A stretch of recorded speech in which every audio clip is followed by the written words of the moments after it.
작은 절 마당에 앉아 있던 제자가 조용히 입을 열었습니다. 부처님, 요즘 저는 마음이 참 헛헛합니다. 예전에는 일이 잘 풀릴 때도 있었고, 사람들 사이에서 괜찮은 평가도 받았는데, 요즘은 모든 게 자꾸 어그러지는 느낌이에요. 마치 무언가 보이지 않게 새어나가고 있는 것처럼요. 부처님은 잠시 고개를 들어 가을 하늘을 바라보셨습니다. 한 마리 참새가 바람을 타고 날아갔다가 금세 바닥으로 떨어지는 것을 지켜보며 말씀하셨습니다. 그대는 지금 복이 떠나고 있다고 느끼는구나. 제자가 고개를 끄덕였습니다. 예전보다 일도 잘 안 풀리고 인간관계도 자꾸 틀어지고요. 돈도 모아지지 않고 건강도 자꾸 나빠지는 것 같고 운이 없는 걸까요? 아니면 제가 뭔가 잘못 살고 있는 걸까요? 부처님은 고요한 음성으로 물으셨습니다. 그대는 복이란 것이 어떤 모습이라고 생각하느냐? 우리가 소중히 붙잡고 있으면 오래 머무는 것일까? 혹은 어딘가에서 한 번에 확 들어오는 특별한 힘 같은 것일까? 제자는 잠시 생각에 잠겼습니다. 그러다 조심스럽게 말했습니다. 복이란 건 그냥 좋은 일이 계속 생기는 상태라고 생각했어요. 누구는 항상 운이 좋은 것처럼 보이잖아요. 그런 사람들과 저를 비교하면 저는 자꾸 뭔가를 놓치는 느낌입니다. 제 안의 에너지가 다 빠져나가고 있는 것 같아요. 부처님은 고개를 천천히 저으셨습니다. 그대는 아직 복을 바깥에서만 찾고 있구나. 하지만 진짜 복은 밖으로부터 들어오는 것이 아니라 조용히 스스로 흘려보내는 것일지도 모른다. 제자가 깜짝 놀라 되물었습니다. 제가 복을 흘려보내고 있다고요? 그 말씀이 무슨 뜻인가요, 부처님? 부처님은 연못가를 가리키셨습니다. 가만히 고여있던 물 위에 누군가 조약돌을 하나 던졌습니다. 작은 파문이 번지며 물이 흐려졌습니다. 그대의 마음도 이와 같단다. 복은 본래 그대 안에 고요히 머물러 있는데 스스로 만든 조약돌 하나가 그 물을 흐트러뜨리고 있는 것이다. 그 조약돌이 무엇인지 알아차리지 못하면 복은 점점 그대를 떠나는 듯 보일 것이다. 이제 우리가 왜 복을 잃는 것처럼 느끼는지 그 마음속 조약돌의 정체를 함께 들여다보겠습니다. 제자는 부처님의 말씀을 되새기며 잠시 침묵했습니다. 그리고 다시 조심스럽게 물었습니다. 그 조약돌이 제 안에 있다는 말씀이시죠? 복을 잃는 건 바깥 탓이 아니라 제 마음에서 시작된다는 건가요? 부처님은 연못 앞에 앉아 나뭇잎 하나를 집어드셨습니다. 그리고 말씀하셨습니다. 그대가 아침에 눈을 뜨고 세상과 마주할 때 처음 떠오르는 마음은 무엇인가? 제자는 가만히 생각하다가 말했습니다. 왜 이렇게 피곤하지? 또 하루가 시작됐네. 별일 없길 바라야지. 이런 생각들이 먼저 떠오르는 것 같아요. 부처님은 고개를 끄덕이셨습니다. 그 순간 이미 그대는 복의 문을 닫고 있는 것이네. 제자가 놀라 되물었습니다. 제가요? 그런 생각만으로도 복이 떠나간다고요. 부처님은 조용히 나뭇잎을 연못 위에 띄우셨습니다. 그 나뭇잎은 잔잔한 물결에 따라 천천히 멀어졌습니다. 그리고 말씀하셨습니다. 복은 섬세하다. 그대가 놓친 사소한 말, 무심한 생각, 무거운 감정들이 조금씩 복을 밀어내는 바람이 되는 것이다. 그대가 질투할 때, 남의 잘됨을 속으로 씁쓸해할 때, 작은 감사를 무시하고 당연히 여길 때, 복은 그대에게 등을 돌린다. 제자의 얼굴이 붉어졌습니다. 문득 떠오른 장면들이 있었습니다. 칭찬받은 친구 앞에서 어색하게 웃던 표정, 가족의 따뜻한 말에 차갑게 대꾸했던 아침, 작은 도움에도 당연하지라고 생각했던 마음. 부처님은 다시 말씀하셨습니다. 복은 특별한 사람이 받는 것이 아니다. 다만 복이 머물 수 있는 자리를 만들어두는 사람이 있을 뿐이다. 복은 머무는 법을 안다. 그러나 불만으로 가득 찬 그릇에는 복이 잠시도 앉아 있을 수 없다. 그대가 세상을 원망할수록 복은 그대 곁을 살금살금 피해간다. 그대는 요즘 어떤 마음을 가장 자주 품고 사는가? 제자는 고개를 떨궜습니다. 불평, 비교, 조바심. 그런 마음들 속에서 하루를 버티고 있었던 자신을 처음으로 솔직하게 마주하게 된 순간이었습니다. 우리 안에 있는 복은 결코 사라진 것이 아닙니다. 단지 우리가 스스로 복을 머물 수 없게 만들고 있었을 뿐입니다. 부처님은 나뭇가지에 앉은 작은 새를 가리키셨습니다. 그 새는 자신보다 훨씬 큰 나무 열매를 입에 물고는 힘겹게 날아올랐다가 다시 땅으로 떨어졌습니다. 그러곤 열매를 내려놓고 조용히 주위를 맴돌며 작은 씨앗 하나를 골라 물고 날아갔습니다. 부처님은 말씀하셨습니다. 욕심은 언제나 큰 복을 잡으려 한다. 하지만 진짜 복은 내가 감당할 수 있는 만큼만 머물고자 하는 법이다. 그대는 요즘 무엇을 쫓고 있는가? 더 많은 돈, 더 나은 사람, 더 큰 기회. 그 모든 것들은 복이 아니라 욕심이 만들어낸 환상일 수도 있다. 제자는 조용히 눈을 내리깔았습니다. 최근에 자신이 떠올랐습니다. 남보다 뒤처지지 않으려 애쓰며 작은 성과는 무시하고 늘 더 빨리 크게를 외치던 마음. 부처님은 제자의 마음을 읽으시듯 말씀하셨습니다. 복은 조용히 온다. 그러나 욕심은 늘 요란하게 울며 달려온다. 그대가 요란한 소리에 끌릴수록 조용히 머물던 복은 자리를 피하느니라. 제자는 떨리는 목소리로 물었습니다.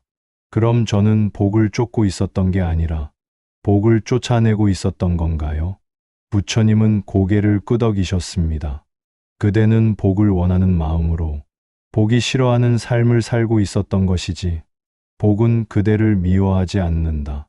다만 그대가 만든 공간이 복이 머물기엔 너무 시끄럽고 너무 탁할 뿐이다.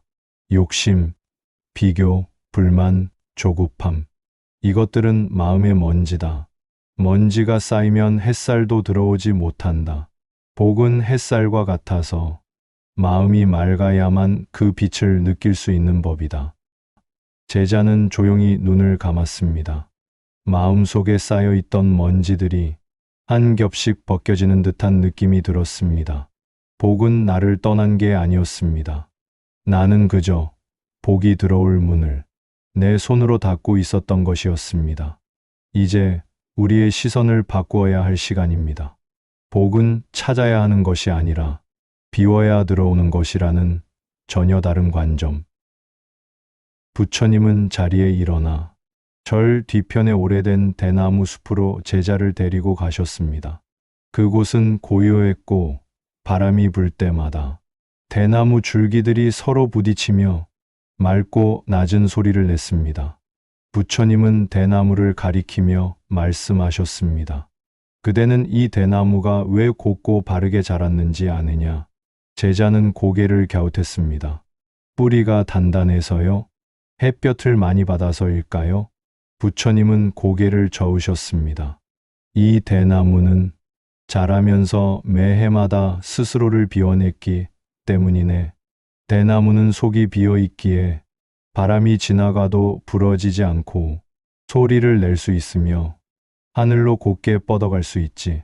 제자는 한참 동안 아무 말도 하지 못했습니다. 속이 빈다는 것, 무언가를 더 채우는 것이 아니라 덜어내는 삶이 오히려 복을 불러오는 삶이라는 말. 부처님은 제자의 어깨에 손을 얹고 말씀하셨습니다. 그대는 복을 얻으려 했구나. 하지만 진짜 복은 얻는 것이 아니라 머무는 조건을 만드는 것이란다. 복은 마치 한 마리 새와 같아서 먹이를 던진다고 오는 것이 아니라 안전하고 고요한 가지를 발견했을 때 그곳에 가만히 앉는다. 그대가 복을 받지 못한 것이 아니다. 복이 앉을 자리를 내 마음에서 지우고 있었던 것이다. 욕심을 덜면 감사를 채울 공간이 생기고, 감사가 차오르면 삶은 복의 무게를 감당할 수 있게 된다. 복은 기회가 아니라 상태다. 기회를 쫓는 삶은 늘 부족하지만 상태를 돌보는 삶은 언제든 복을 머무르게 한다. 제자는 눈가가 붉어졌습니다. 이제야 알 것 같았습니다. 복은 밖에서 오는 행운이 아니라 내 안이 머물 자격을 갖췄을 때 자연스레 깃드는 것이라는 것을. 부처님은 제자와 함께 숲길을 걸으시다 멈춰 서셨습니다. 작은 돌무더기 위에 핀 야생화를 가리키며 말씀하셨습니다. 그대는 이 꽃이 왜 이 자리에 핀 줄 아느냐? 누군가가 이 자리를 특별히 가꾼 것이 아니네. 다만 이 자리가 그 꽃에게 조용히 허락된 공간이었기 때문이지. 복도 이와 같다. 거창한 계획이나 인위적인 노력이 아니라 조용히 허락된 마음의 자리를 찾아 피어난다. 그 자리를 만드는 삶의 실천을 세 가지로 정리해 보자꾸나. 첫째, 당연한 것에 고개 숙이기. 아침 햇살이 들고 물을 틀면 나오는 수돗물, 말없이 곁을 지켜주는 가족과 친구, 몸이 아픈 곳 없이 깨어난 하루. 이 모든 것이 사실은 이미 받은 복이라는 것을 하루에 단 한 번만 떠올려 보거라. 이것도 복이구나. 이 한마디가 복을 붙잡는 그릇이 된다. 둘째, 남의 기쁨을 마음으로 축복하기. 질투는 복을 쫓고 진심 어린 축복은 복을 불러오네. 누군가 좋은 소식을 전할 때 속으로라도 잘 됐다, 나도 기쁘다라고 말해보거라. 복은 자기만을 위해 문을 여는 사람보다 함께 기뻐할 수 있는 사람에게 먼저 앉는다. 셋째, 내 말이 머무는 곳에 복도 머문다. 하루 동안 내가 하는 말에 한번 귀를 기울여 보거라. 불평이 먼저 나오는가? 아니면 고마움이 섞여 있는가? 복은 고운 말이 나는 곳을 좋아한다. 하루에 한마디, 누군가를 따뜻하게 하는 말을 건네보거라. 그 말이 곧 복을 불러오는 향기가 된다. 제자는 조용히 고개를 끄덕였습니다. 복을 얻기 위해 더 노력하는 것이 아니라 복이 머물 수 있게 조용히 마음을 정리하는 것, 그것이 진짜 실천임을 느꼈습니다. 부처님은 마지막으로 말씀하셨습니다. 복은 외부의 사건이 아니라 그대가 오늘 하루를 살아가는 방식이란다. 제자는 부처님과 함께 절 마당으로 돌아왔습니다. 해는 이미 기울었고 나뭇잎 사이로 황금빛 햇살이 부드럽게 쏟아지고 있었습니다.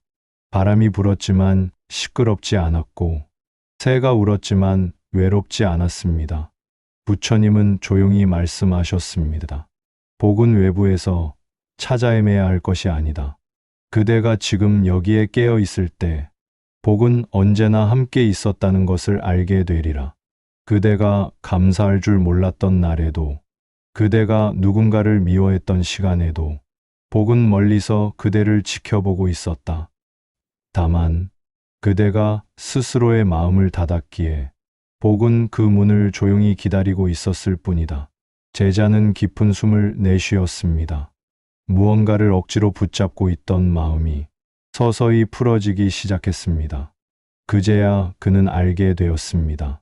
복은 받는 것이 아니라 깨닫는 순간 이미 내 곁에 있었던 것이라는 사실을. 부처님은 마지막으로 말씀하셨습니다. 그대가 지금 이 순간 무언가 부족하다고 느끼더라도 괜찮다. 진짜 복은 채워지는 데서 오는 것이 아니라 비워지는 데서 오는 고요함이니까. 그 고요함 안에서 그대는 자신을 억누르던 비교와 욕심을 놓게 되고 비로소 삶의 진짜 풍요를 알게 될 것이다. 그리고 그 풍요는 더 이상 떠나지 않는다. 제자는 깊이 절을 올렸습니다. 마음속에 맴돌던 의문이 사라진 것은 아니었습니다. 하지만 이제 그는 그 의문들과 함께 조용히 살아갈 용기를 얻었습니다. 더 이상 복을 좇지 않아도 복은 이미 자신의 삶 속에 조용히 깃들어 있다는 것을 알게 되었기 때문입니다. 복은 누가 주는 것이 아닙니다. 복은 나의 말에 머물고 나의 시선에 깃들고 나의 하루 속 작은 선택에 스며듭니다. 지금 이 순간 내가 어떤 마음으로 이 하루를 대하는지가 바로 복이 있는 삶인지 아닌지를 결정합니다. 복은 오지 않는 것이 아니라 내가 깨어나야만 보이는 것입니다. 마음의 아침이었습니다. 오늘도 평안하시길 바랍니다.